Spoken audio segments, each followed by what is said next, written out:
Hi guys, gusto ko lang po i-share sa inyo, baka meron din pong case na ganito. So, i-share ko po sa inyo ang about sa monetization ng in-stream ads. So, bali po meron pong nag-chat sa atin na content creator din siya na na-monetize na po siya sa in-stream ads nung ano pa po, June 24. Pero, wala pa pong lumalabas na ads sa kanyang mga videos, doon sa long form videos. So, ngayon ay tinulungan po natin siya guys para po ay magkaroon po siya ng ads. So, bali po dun po din sa YouTube channel ko guys, marami pong case na ganito din na monetize na sila, na-invite na sila sa in-stream ads, pero wala pang ads na lumalabas sa kanila. So, baka same po yung case nyo, guys. So, sundan nyo po ito, guys, sa ang ginawa po namin ng content creator na to. Siya nga po pala, guys, si Sis Judilyn Salazar. So, shout out po sa'yo, Sis Jude. Ayan. So, simulan na natin guys. So, ang una namin ginawa is ganito po. Ang unang step namin na ginawa guys is pina-open ko po sa kanya ang kanyang in-stream ads tools.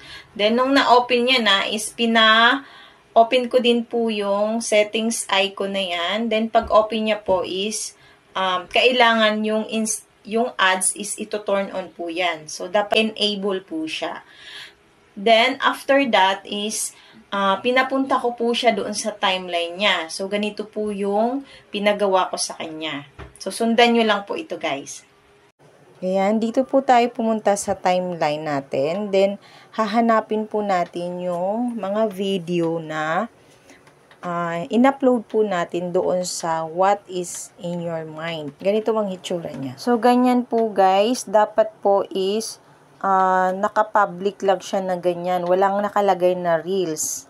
Ayan. Kasi guys, ang in-stream ads is maglalagay lang po siya ng ads doon po sa mga long form video nyo po. Hindi po doon sa reels. So, ang reels po ay magkaiba din po.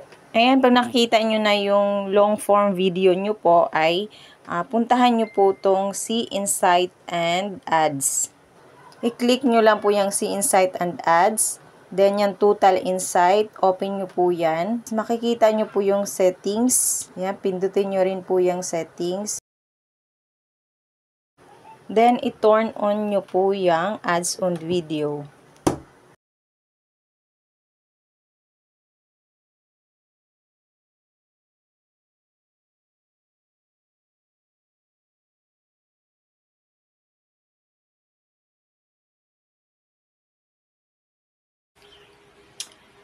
Then, nung nagawa niya na po yun is, nireport niya din po doon sa help and support na sinabi niya doon na eligible na siya sa monetization ng in-stream ads pero wala pa siyang ads. So, nireport niya lang guys. Nga guys, after 2 days or 3 days yata, nagkaroon na po siya ng ads. So, congratulations Sis Judilyn. Sana all. Kung kayo guys ay may ganitong case po, ay sundan nyo din po ito guys. Kasi baka sakaling magkaroon na din po kayo ng ads sa inyong mga in-stream ads. So, ang problema naman niya ngayon guys is yung ads on Reels. Kasi mas marami siyang video sa Reels. Hindi pa siya na-invite. Sana ay, na-report na din po niya guys. Sana po ay, magkaroon na din po ng ads. So, yun lang guys. Kung gusto nyo po yung mga ganitong tutorial ay, syempre, huwag niyo pong kalimutang i-follow or i-share yung video na to. Thank you for watching. Bye-bye. God bless us.